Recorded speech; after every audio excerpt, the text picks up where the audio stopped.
Wayne Carey, welcome to the BackPageLead Vidcast. How are you? Good, Charlie.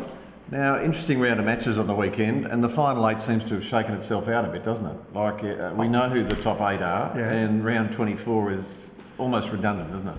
Yeah, almost redundant. Obviously, other than Sydney and St Kilda, that permeation can change in terms of where the game's played.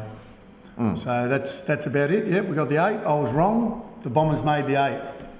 So I admit that I was wrong. Well, they'd want to play better than they did on Sunday. Three quarters.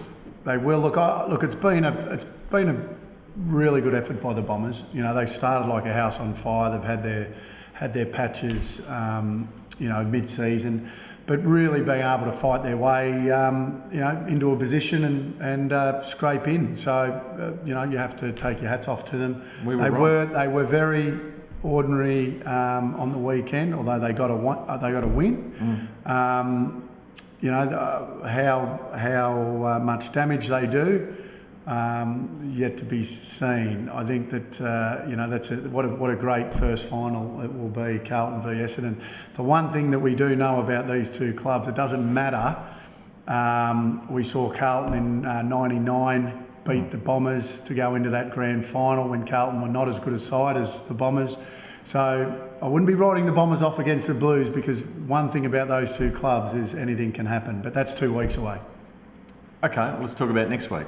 What have Collingwood and Geelong got to play? What have they got to gain by going flat out against each other on Friday night? Well, I think they would both want to basically be in good form going into the finals. I mean, we know Collingwood are in good form. Geelong got beaten on the weekend. Geelong will want to make a good account of themselves. There's no question about that. Collingwood, well, for the same reasons. They will want to go into that first final feeling good about themselves, feeling strong. You don't want to tweak. You wouldn't want to be tweaking too much. No resting of players. Well, look, if a player, if some key players in either side have got niggles where they definitely need a rest. I'm talking about a definite rest, not just a little niggle where you would play. I'm talking if they definitely need a rest, then yeah, you would rest them. Yep. But I wouldn't be flirting, and I've always said don't flirt with form. And if you're fit, play.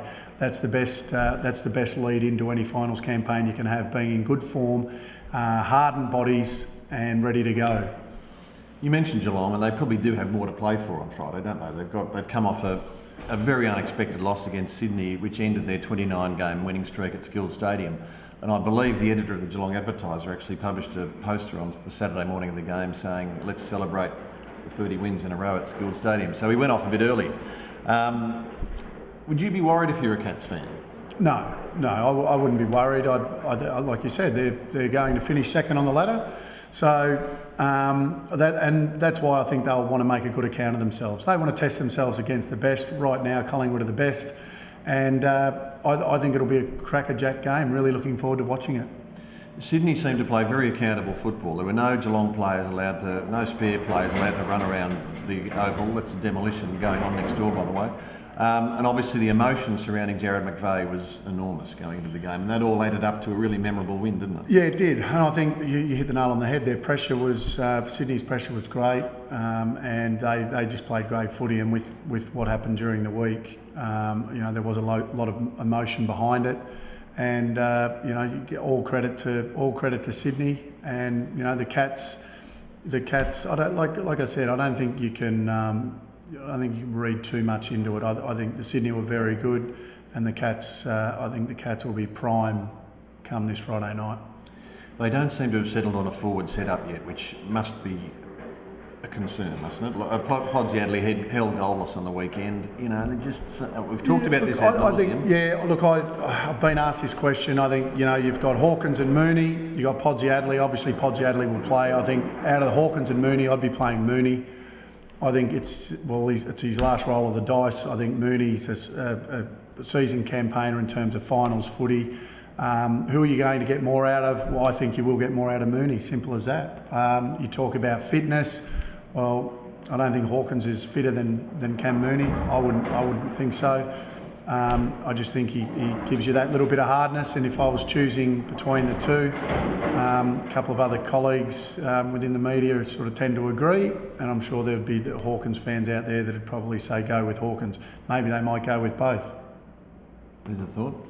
Just quickly on Dale Thomas, and we're filming this before the match review panel have handed down its findings. How will they view his hit on Garrick Ibbotson on the weekend? Oh look, I've seen it a number of times now, and I think he'll get a couple of weeks. I don't think there's any other way around it. I think simple as that. He'll miss the first final against West Coast. Okay. And Nick Lower's hit conversely on Thomas was a pretty bit cheap and nasty too, wasn't it? Yeah, I'm not sure whether he's got any carryover points. Thomas has. That's why he'll get the 2. He'll probably get 3. It'll come back down to 2 with an early plea, as they say. And yeah, I think Lower's in a little bit of trouble. I think he'll probably get 3 and come down to 2 as well, depending on whether he's got. I don't think he's got any carryover points, so I'm sure he'll get a couple of weeks. Maybe Thomas could say, well, I'll take those 2 weeks off being hit 2 weeks, ends up with none. You allowed to do that? We should put it to the panel. I don't know. No, maybe I don't think so. No, I don't think you are either. Just quickly, so Hawthorn remain, in your opinion, Collingwood's greatest danger at this point in time? I think Hawthorn. I think Hawthorn, West Coast, and Geelong are all major dangers. I honestly believe, the Saints are the ones outside that top 4 that can do a little bit of damage. And look, Carlton on their day, I think are very capable. I mean, if Carlton had a Travis Cloke, I think we'd all be saying that, they are a real premiership threat. The fact that they haven't got that real big release valve, that real big key forward, are the reasons why we're probably saying they can't win the premiership. Can they upset a few? I can see that happening. Especially if the opposition's not on their game in terms of pressure, because we know what Carlton's like. They're on ball brigades as good as any. Let's talk about a subject dear to our hearts, North Melbourne, and how disappointing they were in their game against St Kilda. I think we both thought they could win that game. They didn't. They got beaten resoundingly. What was your take on that? Two things for the poor Kangas, North Melbourne, is that they got beaten miserably again when the pressure was at its greatest against a side above them. Been very disappointing in that area for a few years now. So that's something they'll have to look at. They'll be better for it. I'm sure with another good pre-season under their belt, they'll come into next year and hopefully have a little bit more confidence. It is above the shoulders, there's no question. It's not a physical thing. And the other downside is they play a dead rubber against Richmond twilight game on a Sunday. And if you're playing in a dead rubber, you don't want it to be on Sunday at a twilight. Ruins your whole weekend. What about Brent Harvey? And I reckon he must have had about 4 kicks in total against St Kilda in the last 5 years, because if he's not shut down by Clint Jones, he's been shut down by Sean Dempster. Seemed to be sooking a bit to the umpires. Not a great look for a captain, I wouldn't have thought. Oh look, he wasn't one of his better games. I think he'll agree with that. He's had a good year. He signed on for another year. So I think, look, all in all, I think the Kangaroos Footy Club North Melbourne are bitterly disappointed in what occurred on the weekend, and I believe for the first time after the game they started discussing 2012. So even though there's a game to go, and I know that they'll want to win that game to finish the year on a good note, but I know 2012 was brought up after the game, and basically letting the boys know, get ready, it's going to be a tough pre-season. Not something you want to hear with a round to go and 6 weeks holiday, but they were disappointing. What do they need quickly to compete with the elite, to be a top 6 or 8 side? I just think another really good pre-season. I think we've all underestimated their. I certainly probably underestimated some of their younger players, and I think they've a really good hard pre-season, running fit. And one of the things where they got really badly hurt on the weekend was they just weren't able. They didn't run hard enough. Simple as that. St Kilda ran harder.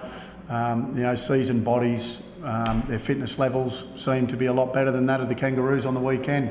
So that's an area that I'm sure they'll focus on in that pre-season. Brendan Favola kicked 10 goals again in the VFL on the weekend. Is there any chance the club will pick him up next year? Oh, look, there's always a chance. I would think it'd be great. I think he's got the capabilities. He's an explosive forward. He's fast. We know that he's a very good mark. He's a beautiful kick of the footy. So, why wouldn't you? Why wouldn't you? I mean, the fact that he's had a bit of time off of late, he's got it. I saw him actually last week. He's looking fit. Hence, he's kicking goals. If he could have a big pre-season at a footy club, I think he could definitely help a club out in terms of kicking bigger scores. He's a very good footballer, and he's looking fit. He just needs to prove to clubs that he's got his life in order, doesn't he? Well, I think he can only go off what he's been doing, and what he's been doing is the right thing, and so he's been doing the right thing off the ground, and hence things are going well for him on it. I mean, North and perhaps Sydney and Geelong are three clubs that probably need a full forward who's as prolific as he is. Oh, look, I think North with Edwards and Petrie and a couple of others probably wouldn't be a great fit. Yeah. But there are a couple of clubs that I'm sure that might even be a. Could you see him at a West Coast? I know they've got Darling and they've got Kennedy, but imagine having a Fev, Darling, Kennedy, and then a Favola. Full forward might be the one ingredient they need to win a flag sooner rather than later. You just, with their on-ballers going so well and their youth coming up and their older players playing well, I mean, I think there'd be a number of clubs that he could go into, and he'll kick you, if he's fit, he'll kick you goals. Watch this space. The finals, as we touched on earlier, looked like being settled, and Collingwood looks like playing at home to West Coast in week 1. Hawthorn and Geelong 2v3, whichever way that pans out. Sydney hosting St Kilda, and Carlton in 5th place hosting Essendon. That should get the crowds in. I mean, there are 6 very big Victorian clubs featuring in that, aren't they? Oh yeah, look, I think the finals are looking awesome. I think there's some massive games. You give West Coast a chance against Collingwood. You do. I think I know Carlton's been a lot better side than Essendon, but you would give the Bombers a chance just because it's one of those games. And I think the other games are St Kilda. You'd give a chance. Hawthorn Geelong's a toss of the coin. Yeah. And St Kilda Sydney, well, we saw that went down to the wire the other week, just a couple of weeks ago. So, every single one of those games are none of them are certainties. And I don't think we've had that for a while. And some people would say, well, Collingwood are a certainty against West Coast at home. I don't think they're certainties. I think that West Coast could certainly upset the Pies if they're on their game. They have the weaponry to do that. Okay. Does it matter that Essendon has a bye in round 24? Do you think that will have any effect on their preparation? Like I said before, in terms of going into the finals, match hardened and in good form, the Bombers, for mine, probably might be a good time for them to have a rest. Yeah. They have got a few guys that are a little bit sore, so I think it'd probably be a good thing for them to go into the finals fresh, young list. And as I said, they have had their injury worries in the last 4 weeks, so I think it'll be a good thing for the Bombers. Fantastic. Wayne Carey, thanks again for your fantastic insights, and look forward to seeing you next week. Thanks, Charlie.